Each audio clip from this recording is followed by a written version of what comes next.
Welcome. Thank you for joining us to this, our third and final meeting in our series this semester of Israeli civil society during this time of war. This is the third installment of the series that we've done at the Schusterman Center. And before I introduce our guest, I just want to thank, of course, my wonderful colleagues here at Brandeis and general in the Schusterman Center in particular worked very hard to make all this happen. Dr. Shana Weiss, Meng Chi Tian, and Karen Godblatt, and my colleague Dr. Alexander Kay will be coming in to harvest your questions. Delighted that you all could join us. Please do send your questions in via the Q&A function on Zoom, not chat. Q&A function. But also, please feel free to say where you're listening to us from, because one of the wonderful things about these seminars is the wide nest that we manage to cast. It's really a deep pleasure to have here with us Mohammad Darawshe. He is the Director of Strategy at the Center for Shared Society of Givat Haviva. Givat Haviva is a civil society organization for social change, working in education, municipal and regional partnerships, art, culture, public engagements, and in generally fostering, ensuring, working towards greater equality in Israel. It was founded in 1949 and is the oldest and certainly one of the very most distinguished organizations in the field of promoting equality between Israel's Arabs and Jews, and equality and reconciliation. Mr. Darawshe holds a master's degree in peace and conflict management from Haifa University. He's a faculty member at the Hartman Institute in Jerusalem, which an institution that some of you probably know of. He's worked as co-director of the Abraham Initiatives. In the political front, he was the elections campaign manager at the Democratic Arab Party, the United Arab List, and he was a leadership fellow at the New Israel Fund. He's a member of the executive boards of a number of important NGOs. He was also active in local government himself as an elected council member of his hometown of Excel. I first met him several years ago at a conference at the Brookings Institution, and that's just one of the rounds that he makes. He's presented lectures at the European Parliament, the NATO Defense College, World Economic Forum, Club of Madrid, United States Congress, and more. He's received awards from the Catholic Theological Union, from the World Association of NGOs, and he is a member of the National Committee on Coexistence Education Policy in the Prime Minister's Office. He's been involved in the Strategic Planning Authority for Economic Development of the Arab Sector. In short, somebody who is deeply and richly experienced in the world of ideas, in the world of policy, in the NGO sector, in government, local government, national government, and a conversation partner for many people all over the world. So we are going to talk today about the place of Arab society and Arab civil society in the terrible months which we have found ourselves.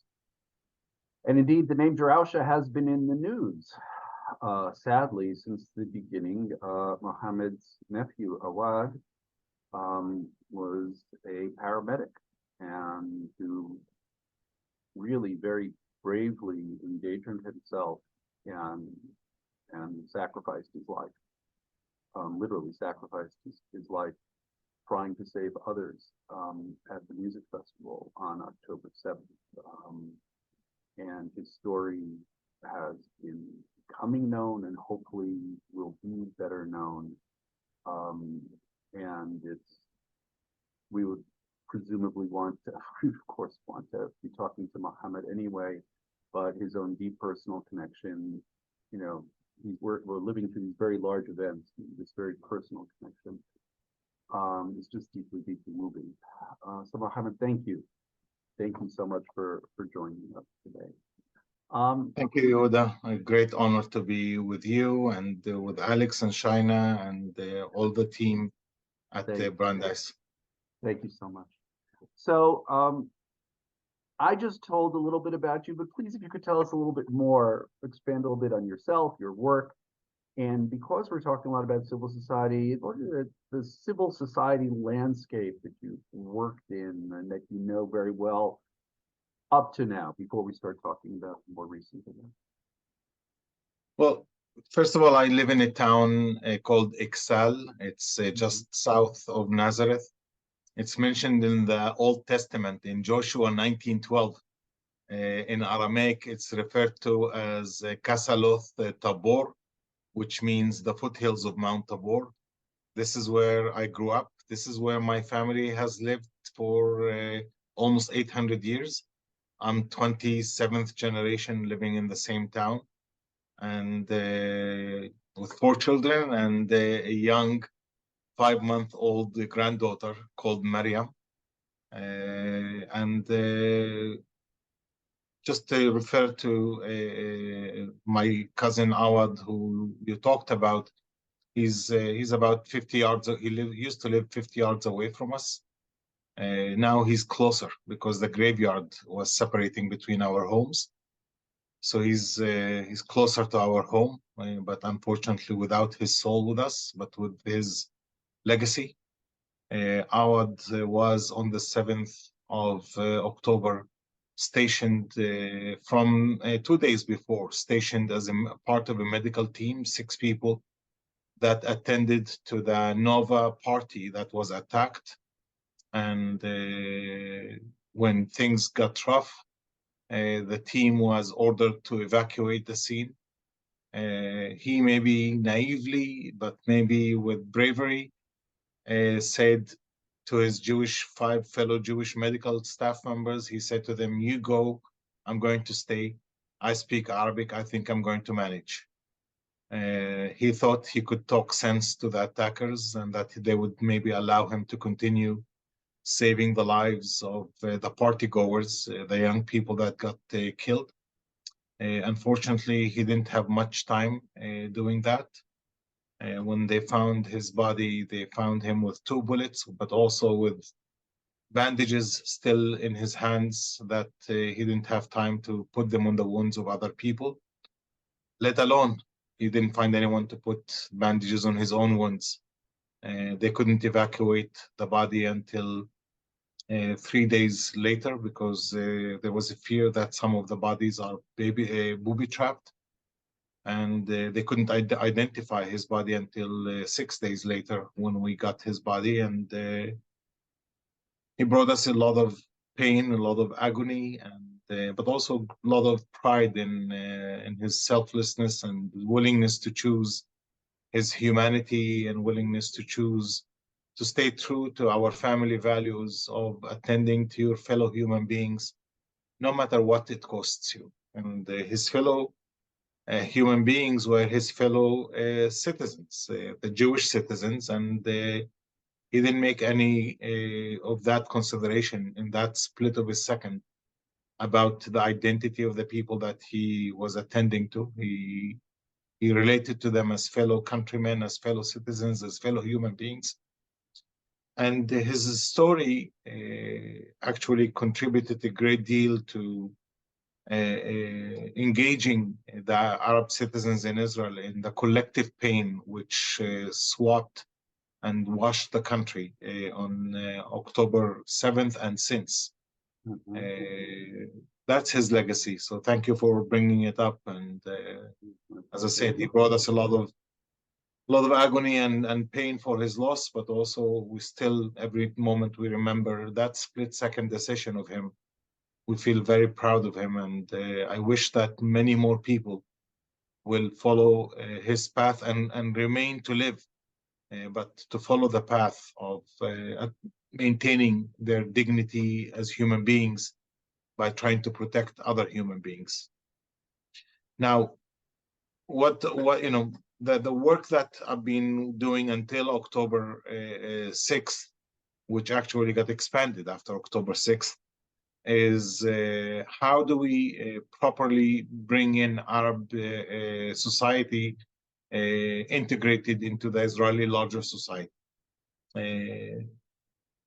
You probably heard me once speaking, Yehudah, that Israel, when it was founded, it extended an invitation to Arab citizens in the Declaration of Independence to live and be part of the development and prosperity of the state. And in exchange, there was a promise, actually two promises, a promise for political equality and a promise for social equality. Neither of these two promises have been fulfilled as of yet. There's a lot of progress in certain areas. And actually, over the last 14 years, there's some retreat in some areas. My focus as a person that chose to put my energy into civil society organizations has been to work in two arenas. One, empowerment programs of the Arab community, mostly social and economic. Sometimes I toyed with political empowerment also, because I think that an increased political role of Arab citizens will increase their civic weight and political weight in parliament. So most of my work is to try to increase political participation of Arab citizens, especially in due date, which is elections periods. But I've been engaged in creating a number of NGOs that promote employment of Arab citizens, that promote education and increasing the percentage of Arab students in universities, and so on. And the second half of my efforts in civil society, which I do mostly at Givat Haviva today, is work that brings the two communities together. It's not enough just to empower the weaker party. You also need to work with the larger host, the majority population, and try to create links between societies. So I've been involved in creating many programs, whether programs that bring Jewish and Arab youth together, or programs that bring Jewish and Arab mayors together, or programs that bring teachers. And one of my biggest, most successful projects I started in 2005, I call it cross-sector teachers program. You know, we have a separate educational system. In America, you did the busing in the 1960s to force integration. Which didn't work out all that well. Well, it changed reality, but it has its problems. I understand. Learn. Americans have much to learn. So in Israel, what we're doing, we're busing teachers. We're placing Arab teachers in Jewish schools and Jewish teachers in Arab schools. When I started this project in the year 2005, I started with 6 teachers. Today, there are 2,500 cross-sector teachers, which covers almost 20% of the educational system in both sides. That children wake up the next morning having a teacher from the other side in their classroom, being their source of information, source of values, source of normal interaction between Jews and Arabs. And so, yeah, pretty interesting and terribly moving. But then there was October 7th. Where did that day find you?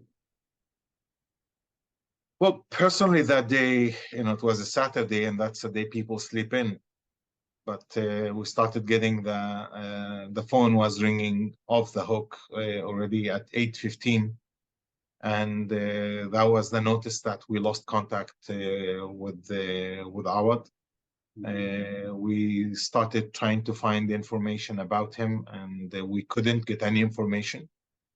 At some point, we got a phone call from his phone. Someone called and for 2 minutes just explained that he's there and he's shot, and the phone got disconnected. Then we got information from his ambulance company that his ambulance was kidnapped into Gaza. So we were afraid that he was loaded on the ambulance and kidnapped into Gaza. With time passing, that fear of being kidnapped became hope of being kidnapped. Because once, when it passed a few more days, the fear of him staying alive, if he's still on the scene, was basically it meant that he's dead. So we started being hopeful that he's alive and kidnapped. That lasted until the 5th day, when we were asked to provide DNA samples to match his DNA. And on the 6th day, we got the final confirmation. So in a way, the first 6 days plus 3 days in which we had the morning hut where we received people was very much, very much personal, family agony, trying to seek information. But with time, you start understanding the size of the problem. I started reaching to some influential Jewish friends of mine, asking them to help me with information about Awad's whereabouts. And one of them said, "I'm sorry, I can't help you." And I said, "What do you mean? You're my friend." He said, "My nephew is in the same situation. He was in the party as one of those counselors trying to counsel people not to use drugs, and his whereabouts were lost." On the 7th day, we got the bitter information that he also was killed. Another friend that I reached to, he also said, "I'm in the same ship." And also on the 7th day, his daughter and her boyfriend were killed. So you start realizing that the pain is way beyond the individual pain. You're part of a much bigger and much more collective story. And then you realize that you have a job to do at the same time. So October 8th, with all of the difficulties, I did go to work and spend 2 hours gathering my team, Jewish and Arab team, and basically asking, what's our role? Everyone, most younger staff members saying, let's wait and see what will happen, what will emerge. My perspective was there's no time to wait.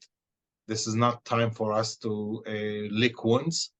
This is not time for us to analyze the situation. There's going to be a lot of damage to Jewish-Arab relations. Let's quickly engage and find the right things to do. And with time, we started, first of all, reaching out to Jewish and Arab mayors to bring them to our campus at Givat Haviva and to issue a joint statement calling to calm, calling not to listen to the voices that are trying to drag Arab citizens into the battle. There were voices coming from people in the right wing in Israel, and they're still doing it. And there were voices coming from Hamas, encouraging Arab citizens to basically join the battle. And we were trying very quickly not to prevent this from happening. We're still trying to prevent this from happening in order not to accumulate too much damage to Jewish-Arab relations as we've experienced in the past. But also, if I could just point out for a moment, I think it hasn't been sufficiently appreciated by people. The extent to which, right, we understand that Hamas was sort of in the light of, the unrest in cities with mixed Arab-Jewish populations in Israel a couple of years ago, during the last large military operation in Gaza. Hamas was hoping that, and as you indicated, there are figures, not just in the Israeli right, but members of the present government who were not only warning about this, but almost seemed to be anticipating it and almost, it's a terrible thing to say, but almost kind of like hoping something like this would happen, that there would be violence among Israeli Arabs so that they could finally do all sorts of things that they wanted to do. And I think it hasn't been sufficiently appreciated by people. That thanks to your efforts and those of your colleagues and people you're working with, that has not happened. Well, I would even take it further. Hamas made 3 invitations over the last couple of months to Arab citizens to basically burn the streets in Israel and to open a second front inside Israel. And the Arab citizens are refusing to do that, basically saying we have responsibility to our own self as well. And our interests demand that we do not get dragged into this battle. And there were more active efforts that were coming from the extreme right in Israel, beyond just hoping this might happen. They were even encouraging this to happen. distributing armaments and that kind Exactly, and those and the weapons that the Minister of Internal Security is handing over, more than 30,000 personal guns that he's given to Israeli Jewish, mostly people from the right wing in Israel. Those guns are not going to be used against Hamas or against Hezbollah. Those guns are potentially supposed to be used against me and my children, and against Arab citizens in Israel. And I mean, luckily, there's a lot of efforts of, as I mentioned, we're gathering mayors, we're gathering teachers, we're talking to principals, we're bringing a lot of people from influencers on the social media to calm situation, to try to prevent escalation and do de-escalation, what we call in conflict resolution, de-escalation efforts. of. Until now, we're successful. This is, if you could just, first off, just if you could just expand on that a little bit, but you know, some of the groups you're working with, how, you know, if I know that if somebody like me wanted to reach out to a TikTok influencer and get them to help shape public opinion, I wouldn't have the slightest idea of how to go about that. And so if you could talk a little bit more about you and the other folks working doing this incredibly important work with you, and what de-escalation means, and sort of, and something that you're one of the things that you're an expert at is taking these abstract ideas of de-escalation and then translating them into. Okay. So I'll give you some actual things that we've done in this field.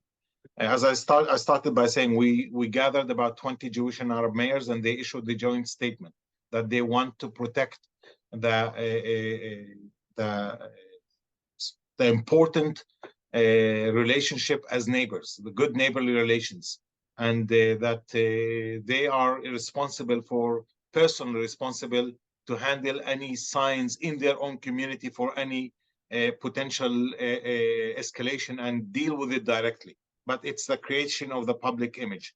Second, we highlighted the stories of 36 Arab citizens that were killed on October 7th, so that it was not just Jewish pain, but this was an Israeli pain, that the casualties included 36 Arab citizens, such as my cousin Awad, and that there's no monopoly on this event for the Jewish citizens only. This is a wider Israeli catastrophe that happened, and Arab citizens are part of it. So we highlighted the stories of many Arab citizens, not only that died, but also did some heroic actions. There were many people that went with their trucks, picking some of the party goers, taking them to safe zones, making back and forth trips until they got killed themselves. And we highlighted those stories as an effort to try to say to the Israeli public, do not listen to the extreme radicals. Then we managed to get some statements from some of the Arab community leaders, from Mansour Abbas and from Ayman Odi. We asked them to make statements, calming statements, and they did. We asked President Herzog to make a statement, and he did. We asked also Minister Gantz to make a statement, and he did. Basically to try to bring people that have some kind of a stature in society to say we have no interest in escalating the situation, up to even talking to some of the police commanders that confronted the Minister on National Security. The Minister of National Security was saying, we are going on a clash, and the commissioner of the police says there are no signs of that. There's no indications of that. We should not assume that this is going to happen. So we were trying to generate those counter arguments successfully happening. And actually, as a follow-up to this, we're holding a conference under the auspices of President Herzog on the 9th of January, with all of these key major figures from business, from academia, from social municipal leaders. We're holding a big conference under the auspices of the president, calling it basically the day after in Jewish-Arab relations. We need to start marking the end of tension and starting the healing process in Jewish-Arab relations, not just to appreciate the fact that there were no clashes, because meanwhile we accumulated a lot of damage. For example, I'll just give you an indication. 20% of newly accepted Arab students consider not going to university when Israeli universities start. 30% of existing university students, Arab university students, are considering to move to study in Palestinian universities and leave Israeli universities. And do you have a sense of why? Like, what are the Yes. different motivations there? I mean, first of all, it's fear of the being attacked by many of their Israeli Jewish fellow students that are now armed, militarized. Half of the Israeli Jewish students are fighting right now in Gaza, and supposedly on December 31st are supposed to come and start the semester as students.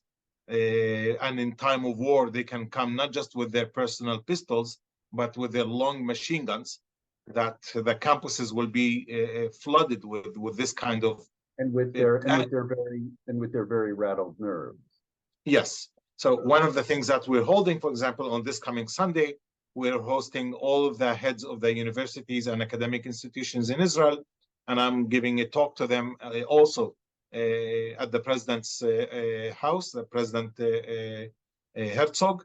We're trying to bring in public figures, but also executives, people that their engagement manages to do the escalation. We are doing now sessions with Arab students who are supposed to start as new students this year. We're holding to them a session, how to understand the Israeli Jewish public during time of crisis. What should you expect their mentality? How to avoid confrontations that might lead to clashes. Because if you know that your discussion today in time of tension, the maximum you can get out from a narrative debate is agree to disagree. So why engage in it? Agree that you will disagree. And if you could share with us a little bit more, what are some of the this is fascinating, some of the concrete pieces of advice you give to Arab students going to attend these, majority Jewish universities? So first of all, never engage in a narrative debate with someone you do not have social contact with before. Because if you have a social contact with someone, if you have some kind of a friendship, if you've been to a class together in the past, you've done a paper together, you've done a project together, you had coffee together, you've gone to a birthday party together, then the likelihood of you being able to survive a narrative debate is easy. There is good likelihood. But if you're complete strangers, then you start a ping pong debate that never ends. And you start also backtracking in your arguments just to prove the other is more guilty. And once you can't prove who's guilty, you start victimhood also. You start competing on victimhood. And in order to avoid that, we go with, before narrative debate, we need to start with social contact. Another component we think works very well is if you limit those kind of dialogues with groups that have mutual interest. So all students that are working on a joint project in a lab, it's easier to conduct a dialogue with them about issues that they disagree on, because at some point you can repack the conflict, put it on the shelf and say, let's go back and do the work. Get back to the lab work. We have a test to do. We have a paper to complete. So when you have a mutual interest and you have a social contact, then you're more likely to manage some kind of a narrative debate, which can be contained. It's very easy, Yehudah, to unpack the conflict. It's very difficult to repack the conflict. And the best repacking is when you have a mutual interest, usually. And that would be very good advice for American society to take as well. So it's just fascinating. So when you look around, again, as we said, you're richly experienced in the civil society sectors, the world of NGOs. As you look at that sector, and especially in Arab society, but not only, as you look around you, now that we're 2 months into this, what in the world of civil society seems to have changed, and what seems abiding and staying the same? First of all, I think there's a lot of organizations that work for shared society have matured dramatically. And I want to go back with comparison to October 2000 clashes when the second Intifada started. Then there were about 180 organizations active in the field. A year later, there were only 20 organizations left. 160 broke apart. Either some of them because their donors stopped believing that this is feasible. Some of them because of internal tension between the staff.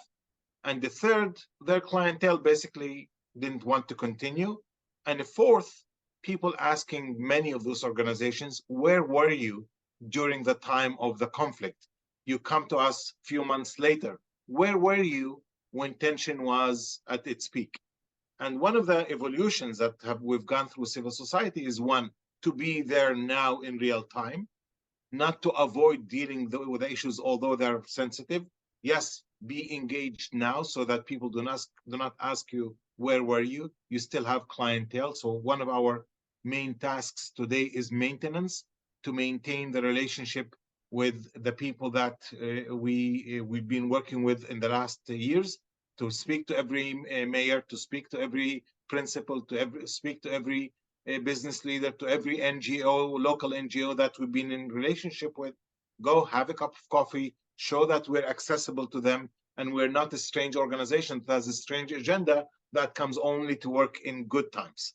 But be there, be present. A second is skills. We know some skills. We know, for example, that to bring people just for social contact theory, social contact theory allows you to maybe humanize the other and realize they don't have a tail or they don't have a horn, but it doesn't discuss the problems.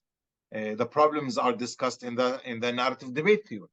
And the narrative debate theory can lead you to the conflictual situations, people coming to say, oh, we went into a debate and I used to hate Jews, now I know why. Or I used to hate Arabs, now I know why. That could be a problem in a narrative debate. So you need to create the right balance between the social contact and the narrative debate. So we're smarter in how we approach this. Concretely, how do you do that? Well, it's stages. I mean, the first thing that we do before we bring Jewish and Arab groups together, we work separately.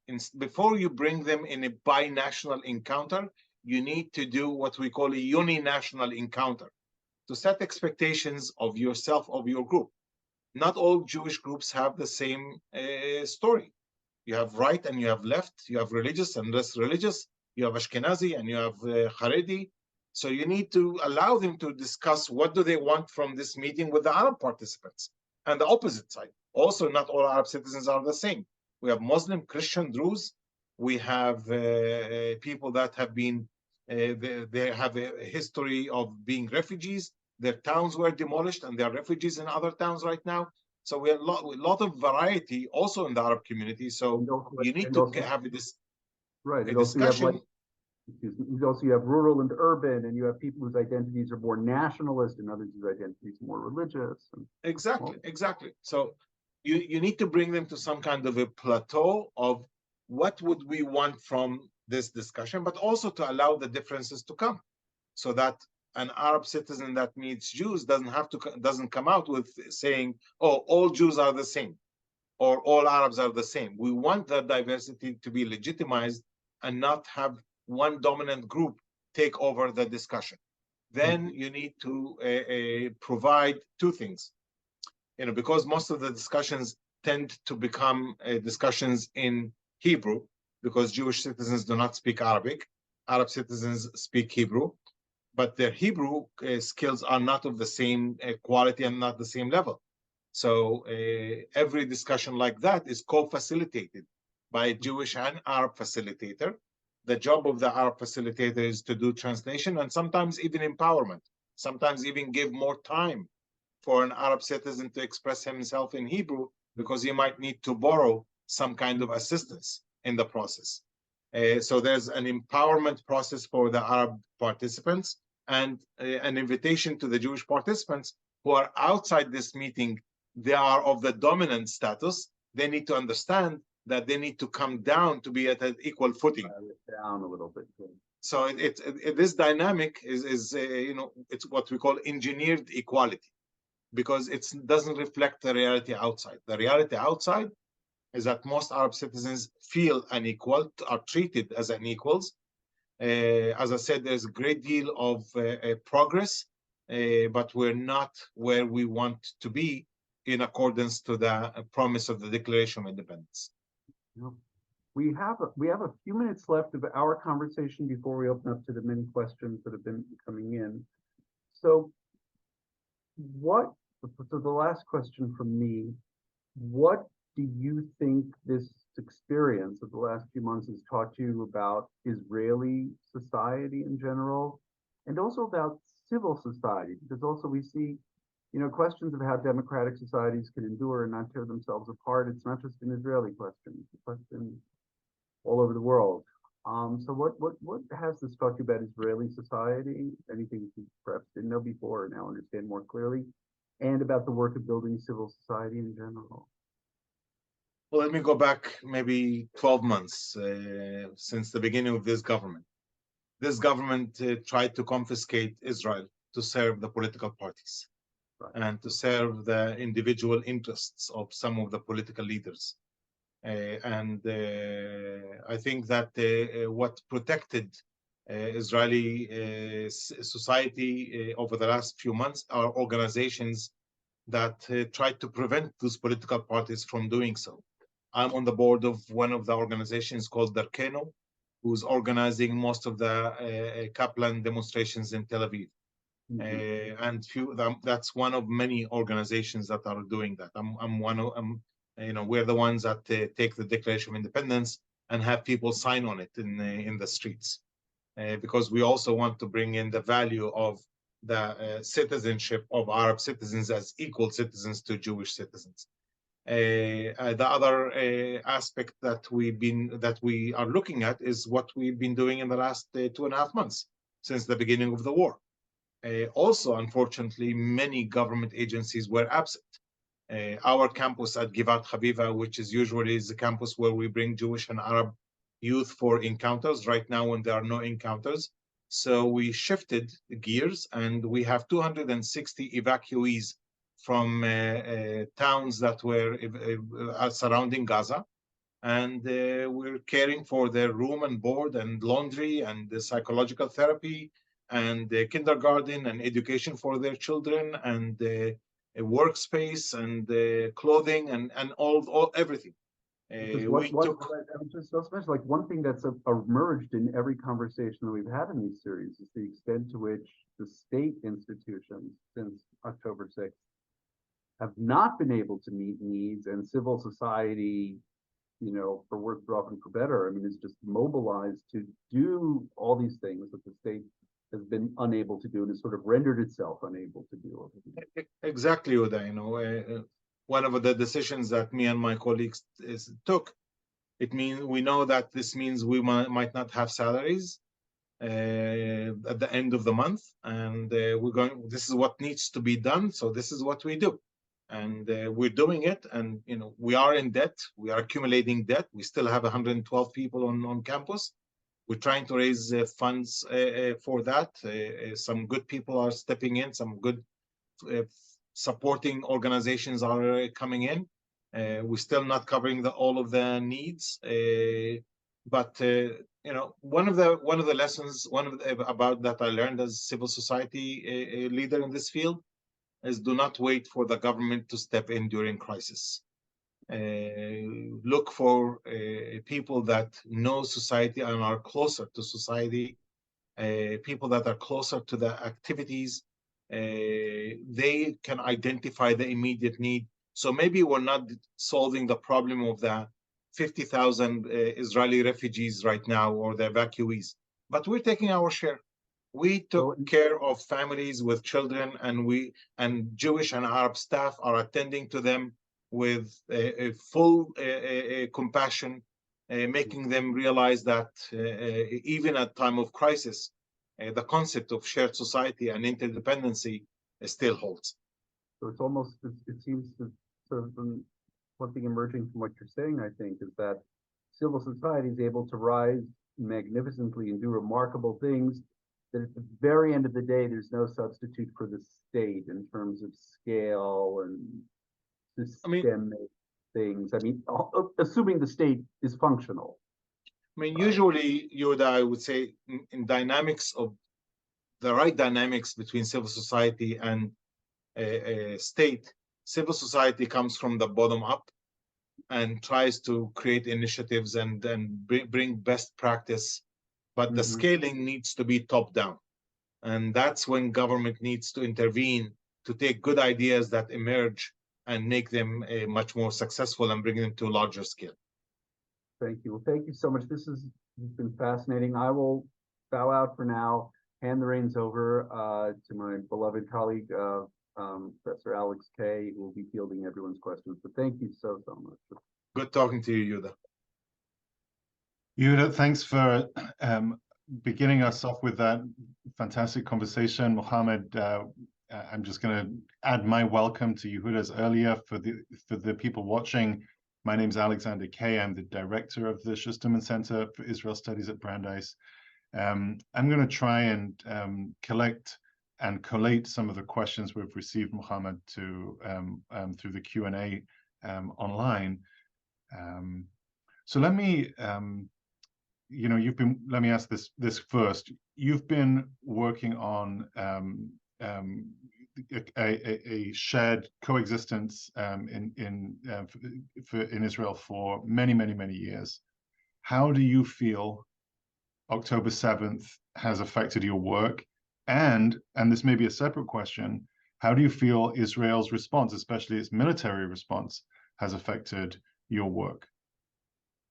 Well, first of all, October 7th and the October 8th and onwards have radicalized Israeli society very severely. I'll just give you a poll that was conducted by Accord Institute, and the information was shared yesterday in private because it was very difficult information. I'll just share 2-3 pieces of data. 22% of Israeli Jews support physical attacks on Arab citizens. 22%. 40% support verbal attacks. 65% of Israeli Jews support expulsion of Arab citizens from universities and from workplaces. This is very severe data. We've never been at this level of radicalization in the Israeli Jewish society. Radicalization that many can explain, say they are in time of fear, they are in time of feeling victims, and they want to protect themselves, and they see Arab citizens as potential threat, and as such can justify either physical attacks or verbal attacks, or closing the gateways of employment and academia that bring people together. So one arena is a huge damage that was done, a damage that has prolonged longer than ever before. This is the longest war Israel has gone with this level of tension, with almost 500,000 people in the battlefield. 360,000 are people that are doing reserve duty. So these are normal people that have families behind them also. That the number of Israelis affected is huge from that. The second thing is that we're beating the expectations that Arab citizens have managed to not engage in violence and have managed to escape violence also. Some of it is by people choosing sometimes, sadly, not to go to work. Unemployment rate in the Arab community, which is usually at about 5%, is about 16% today, which tells you that 11% of Arab citizens have either stopped going to work to avoid problems or have been asked not to go to work. There has been a huge campaign of arrests of Arab citizens by the police. More than 400 Arab citizens have been arrested for putting out some kind of a profile that sided with the humanitarian crisis in Gaza. and they ended up finding themselves getting arrested. 90%, more than 90% out of 400, only 30 cases were found as cases that actually crossed the legal line and can be seen as some kind of incitement or siding with the enemy at time of war.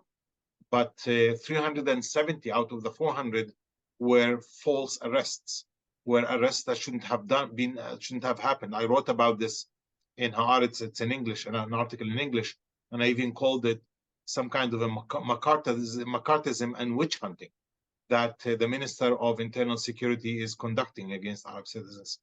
So the tension is very, very high. I've never experienced this before, but the sense of responsibility among the Arab community leaders is very high. The sense of responsibility among the center-left Israeli leaders is very high. They are engaged in trying to prevent the right wing from burning the field inside Israelis between Jews and Arabs in Israel. The media has been playing a double-edged sword, a double-edged sword role. Some of the media are part of the incitement choir, but many media outlets are actually trying to downscale the conflict and the tension. And they've taken a very positive role in trying to prevent this.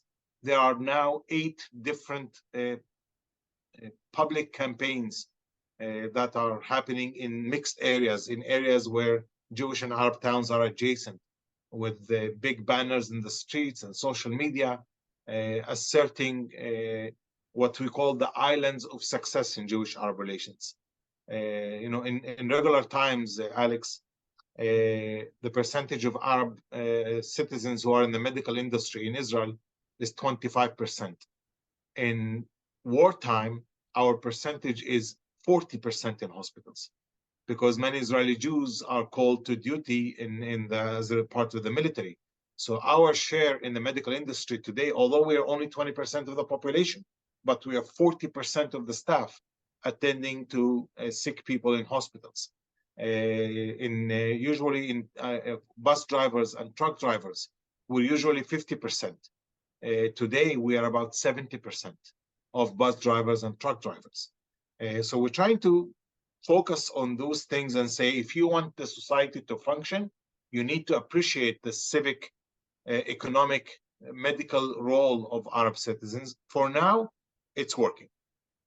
So actually, that raises the next question that I wanted to ask you, and I wonder if you could help our listeners understand both the similarities and also the differences between the position of people like you who are Palestinian Arab citizens of Israel and Palestinians who are in Gaza and the West Bank. On the one hand, obviously, the circumstances are very, very different. And according to recent polls that I've seen, and maybe, I don't know if you agree with these figures, but generally speaking, Arab Israelis are basically supportive of Israel at this current moment, and certainly oppose the actions of Hamas. And the numbers are not the same among Palestinians in the West Bank and Gaza. On the other hand, many Palestinians and Arabs inside of Israel have many, many, many close family members who live in Gaza and the West Bank, or in continuous communication. And I wonder if you could help us understand the similarities and differences between your positions. I mean, you've seen probably few polls. One indicates that 85% of Arab citizens oppose what Hamas did on October 7th. 85% oppose it, 2% support it. We also saw another piece of data, big poll that showed that 70% of Arab citizens align with Israel during the time of war. And I would say there are two points to make before I draw to conclusion. One, those polls are what we call tilted because of the fear factor. Many Arab citizens are afraid of expressing themselves freely, mainly because those polls that show this data were conducted in Hebrew. So there is an assumption that maybe someone is listening there, maybe the Shabak is listening, and you better give the polling agency the answer that they want. I don't know how much impact there is, but I think that there's a significant impact on the data because of the fear factor. I don't trust those numbers to be accurate. I think you can probably cut them by 20% easily. But still, they represent a sense of responsibility among Arab citizens, a sense of no interest in escalation, and a difference in how do we perceive specifically October 7th. If you ask about October 8th onwards, the gap between Arab citizens and Jewish citizens is much, much bigger than what you do expect. Many Arab citizens do not support the war on Gaza. Maybe there was an understanding of what Israel did for the first 4 or 5 days, but not to prolong for 69, 70 days. And that this kind of length is not that much supported. So although you get in the polls this kind of indication, but if you dig deep in the Arab community, there's a great deal of pain that is hiding, that people are not allowing themselves to express properly. Some of it because of the witch hunting I mentioned, because of the McCarthyism, because of fear of losing your job, fear of losing your university position, or because of fear you might get expelled from university. And hundreds of Arab citizens got expelled from university just for putting a black profile photo. Just put a black photo, just black screen. You got expelled for doing that. Just an expression of pain that was associated with the Palestinians. So I think that the feeling, the Palestinian, the compassion to the Palestinians, I mean, someone shared the article I wrote here in Haaretz. You can see it, but I said there, our compassion to the Palestinians is compassion to the Palestinian people, not compassion to what Hamas did on October 7th. And that's a unique difference. On October 7th, you see most Arab citizens, yes, siding with maybe the Israeli, as I called it, in pain, the Israeli understanding that this was something absolutely not acceptable and not cannot be understood in any human value that we believe in, especially that we were part of the victims. But the following 2 months, you start seeing gaps developing in perspectives, but those gaps are not that much expressed because most of the polls are trying to show only the good face of Jewish-Arab relations. They're not showing, which you know, understandably, I think that it's people that mean well, that want to keep the lead over the conflict and not to allow it to explode. So I think those kind of polls have a positive contribution in calming both the Arab and the Jewish community, not to allow the radical extremes from both sides to burn the streets as they might wish to do so. But I would say from an academic point of view, academic analysis, these are not complete polls because they do not measure the compassion that Arab citizens have also with the Palestinian humanitarian component. If you ask about Hamas, Arab citizens are trying to distance themselves from Hamas and the actions, also specific actions of October 7th, but not to distance themselves from being compassionate to the Palestinian humanitarian aspects. I think that's just such a critical distinction to make that's often completely omitted in these kinds of conversations where people retreat to sort of very defensive political positions, and it removes the ability to just have a face of human compassion, irrespective of one's political approach to these kinds of things. I think that's crucial to mention and just to emphasize. So we have just a few minutes left. I wanted to say, first of all, there's been many requests in the chat about ways for people to be in touch with you and to support your work. Somebody just posted in the chat a few links that people should certainly follow. The video of this conversation will be available on our website as soon as we get the transcript. There's the closed caption subtitles kind of corrected for publication. So that will be available for you to distribute to people, if those in the audience, if you're interested in doing that. But in our final minutes, let me just ask you one last thing, Mohammad. You're there, you're on the ground. you're engaged in this crucial work. People all over the world feel they have some kind of, want to contribute in some kind of way to what's going on right now. And the kinds of contributions vary very widely. Some people, are calling Israel an apartheid state, and some people are calling for BDS, some people are calling for ceasefire, some people, want to support Israel and, chant bring back the hostages. There's just a wide variety of different kinds of approaches and so on. I wonder, from your perspective right there, the work that you're doing, what are the most constructive, helpful approaches that people outside of the country are taking right now? Well, two things. One, the fact that we do need the political framework for a solution. Understand and believe there is no military solution to the conflict. And anyone that picks a military side for the solution, hoping that one side will win and defeat the other, and this is going to be over, it's not going to be over. We need to emerge into what President Biden talks about, which is the day after. I had the honor of meeting with President Biden when he was also visiting Israel a month ago, and that was my discussion with him. Let's focus not just on the emergency needs of humanitarian support, which is critical and essential. I'm not downgrading that.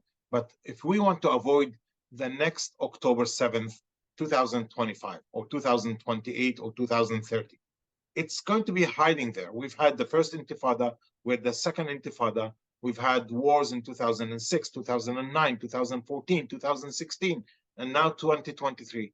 This is going to happen again and again and again and again.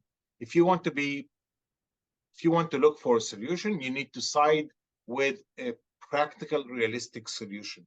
Think realistically. And the interest of Israelis, the interest of Palestinians is not in having yet another round. The next round, Alex, is going to be of bigger volume. There are going to be many, many more Palestinian casualties. There are going to be many, many more Israeli casualties. And in between, we're going to have also casualties. The problem is not just the casualties that we lose during such an eruption of violence. We also lose a lot of people that have names and lives and children and families in the process. So I think that everyone needs to be in the line of solution. My discussions with everyone I can try to affect is, yes, assert about the discussion about the day after. And if you ask me, I think that if fifth grader knows what the solution needs to be, it needs to be a two-state solution, more or less around the 1967 borders. We've over-negotiated this conflict too many times. What we need is a leadership that has two things. One, willingness to solve the conflict, and second, capacity to solve the conflict. You need people with the political will. Unfortunately, the current prime minister in Israel does not have the will to solve the conflict. He's made it very clear in the last week. And so when President Biden says he's a problem, he is a problem. And on the Palestinian side, maybe President Mahmoud Abbas has the will, but he doesn't have the capacity. He can't deliver the Palestinian people. So Palestinian capacity to engage in peace needs to be also built. And the current capacity with the Palestinian Authority is not sufficient to engage in proper negotiations. And negotiations, I think, need to be the top-down process, which we need, but we also have to maintain, as individual citizens, as people engaged in civil society, do the little we can. You know, we always speak about the capital P piece, everything. No, let's speak about what I call pieces of peace. Every normal day, what the amount of kids that come to Givat Haviva for their first ever encounter is about 200-300 kids. I pat myself on the shoulder for having worked with 200-300 kids. And I wish each one of us and each other organization will work with 200-300 kids. This is how we accumulate successes. You know, civil society cannot bring the capital P peace. We can bring small pieces of peace, and this is what we should focus on and not abandon ship at this crucial time.